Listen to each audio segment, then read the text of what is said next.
नमस्कार। दिन भर की बड़ी खबरों में आपका स्वागत है। मैं हूं प्रिया और आइए नजर डालते हैं अब तक की कुछ मुख्य खबरों पर। सबसे पहली खबर, प्रवर्तन निदेशालय ने अवैध खनन से जुड़े मनी लॉन्ड्रिंग के मामले में हरियाणा के कांग्रेस के विधायक सुरेंद्र पवार और पूर्व इनलो विधायक दिलबाग सिंह के घरों में तलाशी अभियान चलाया है। दिलबाग सिंह के ठिकानों से बड़ी मात्रा में अवैध चीजें बरामद हुई हैं। ईडी सूत्रों के मुताबिक उनके घर में बड़ी मात्रा से अवैध फॉरेन मेड आर्म्स, 3000 कार्टन में अवैध सामान, 100 से ज्यादा शराब की बोतलें, 5 करोड़ रुपए कैश और करीब 4 से 5 किलो बुलियन बरामद किया गया है।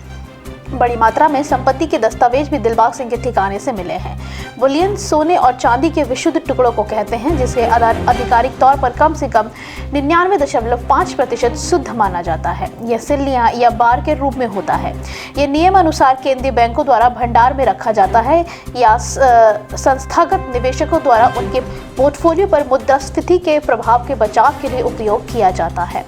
लगभग 20% खनन सोना दुनिया भर के केंद्रीय बैंकों के पास है। इन्हें घर पर रखना पूरी तरह से अवैध माना जाता है। केंद्रीय बैंक धन जुटाने में मदद करने के लिए सोने को उनके बुलियन रिजर्व से लगभग 1% की दर से बुलियन बैंकों को उधार देता है।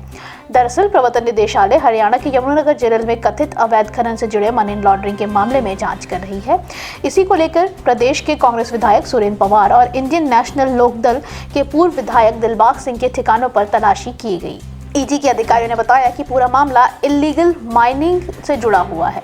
मनी लॉन्ड्रिंग रोकथाम अधिनियम के प्रावधानों के अनुसार यमुनानगर, सोनीपत, मोहाली, फरीदाबाद, चंडीगढ़ और करनाल में दोनों नेताओं और उनसे जुड़े 20 ठिकानों की तलाशी ली गई है। अगली खबर, केंद्रीय मंत्री गिरिराज सिंह ने कहा है कि विपक्ष 22 जनवरी को होने वाले राम मंदिर प्रतिष्ठान के दिन बड़ी दुर्घटना करवा सकता है। उन्होंने कहा कि इंडिया गठबंधन खुलकर भगवान राम का अपमान कर रहा है। गिरिराज सिंह का ये बयान ऐसे समय पर सामने आया है जब प्राण प्रतिष्ठा में ज्यादा दिन नहीं बचे हुए हैं। उत्तर प्रदेश के अयोध्या शहर में बन रहे राम मंदिर की प्राण प्रतिष्ठा में प्रधानमंत्री मोदी समेत कई दिग्गज नेताओं के शामिल होने वाले हैं। समाचार एजेंसी एएनआई के मुताबिक केंद्रीय मंत्री गिरिराज सिंह ने कहा कि विपक्ष देश में बड़ी दुर्घटना करवा सकता है। 22 जनवरी को होने वाली रामलला की प्राण प्रतिष्ठा से पहले बड़ी घटना हो सकती है या केवल वोट के सौदारों को खटक रहा है। गिरिराज सिंह ने विपक्षी नेताओं के बयानों को हवाला देते हुए कहा कि इंडिया गठबंधन खुलकर भगवान राम का अपमान कर रहा है। इंडिया गठबंधन के लोग मिलकर सनातन का अपमान कर रहे हैं। केंद्रीय मंत्री ने कहा कि ये जो काल है, मैंने कल भी कहा है और आज भी कह रहा हूँ, इनको खटक रहा है। ये सब तो वोट के सौदागर है। हजारों सालों के बाद ये क्षण आया है। ये सनातन हिंदू के वैभव और पुनर्जागरण का काल है।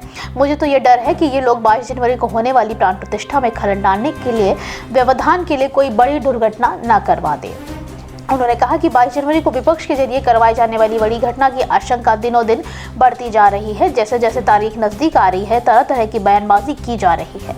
अगर यही चर्च या मस्जिद बन रही होती तो इनकी जुबान नहीं खुलती, राम मंदिर पर ही इनकी जुबान खुलती है। अगली खबर, यूपी के एसटीएफ ने गोरखपुर के कुख्यात माफिया विनोद उपाध्याय को मुठभेड़ में ढेर कर दिया है। बताया जा रहा है कि गुरुवार की रात सुल्तानपुर में एसटीएफ और माफिया के बीच मुठभेड़ शुरू हो गई, जिसमें पुलिस की जवाबी कार्रवाई में माफिया ढेर हो गया।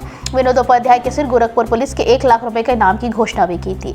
पुलिस को उसकी जमीन कब्जाने, हत्या और हत्या के प्रयास समेत कई मामलों में तलाशी थी। विनोद उपाध्याय पुत्र राम कुमार उपाध्याय मूल रूप से माया बाजार थाना, महाराजगंज, अयोध्या का रहने वाला था। अपराध की दुनिया का बड़ा नाम और उत्तर प्रदेश के टॉप 61 माफिया की सूची में शामिल माफिया विनोद कुमार उपाध्याय पर एडीजी जोन गोरखपुर के 1 लाख रुपए का इनाम घोषित किया था।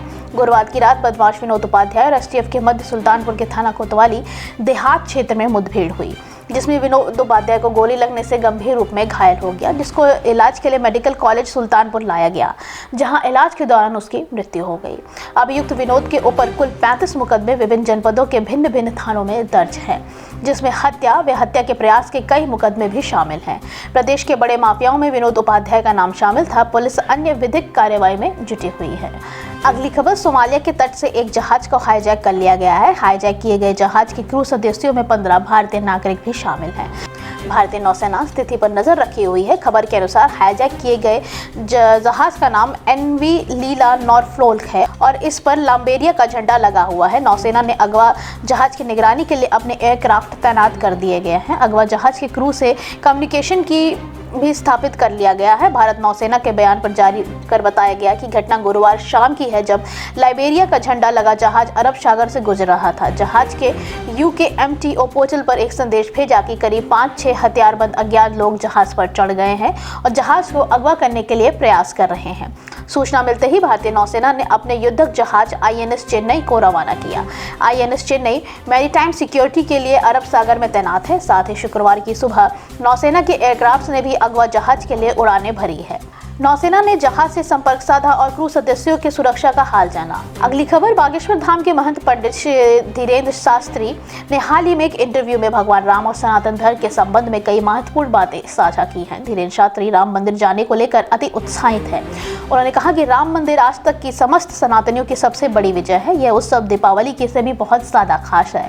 निश्चित ही कोई अभागा होगा जो इस दिन का इंतजार न कर रहा हो।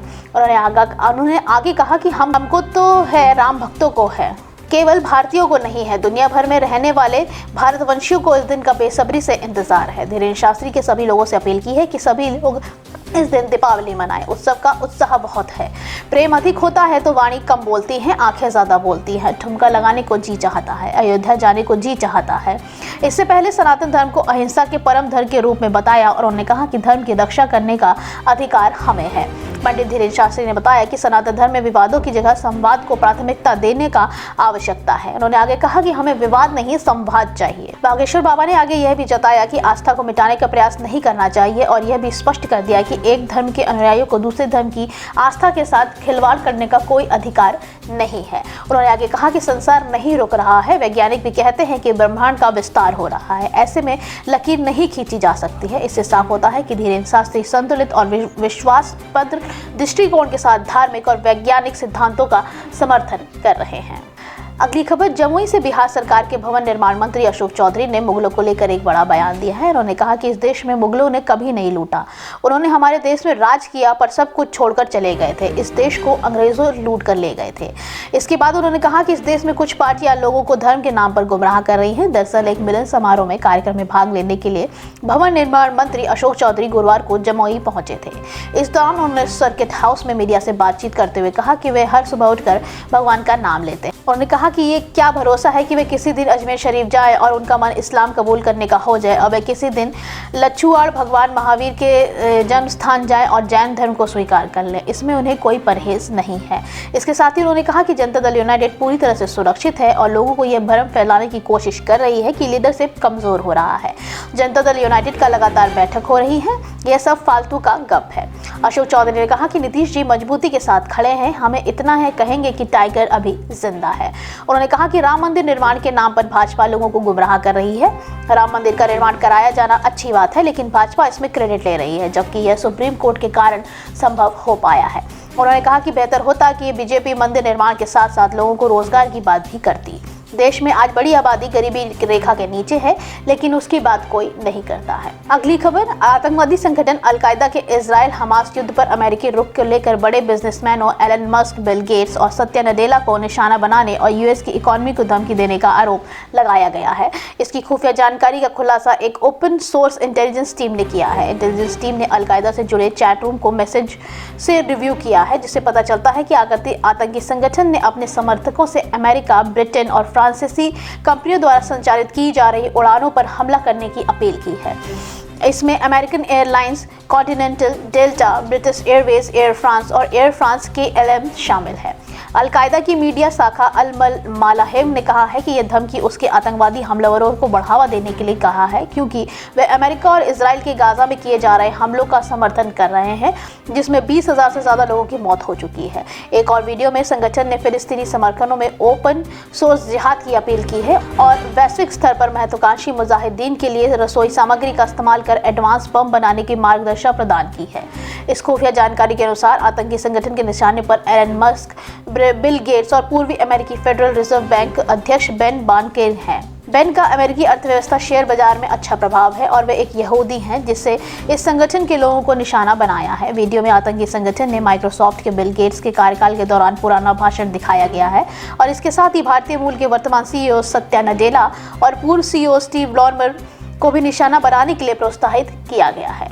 आज के लिए बस इतना ही। बाकी खबरें जानने के लिए देखते रहिए द पब्लिक इंडिया। धन्यवाद।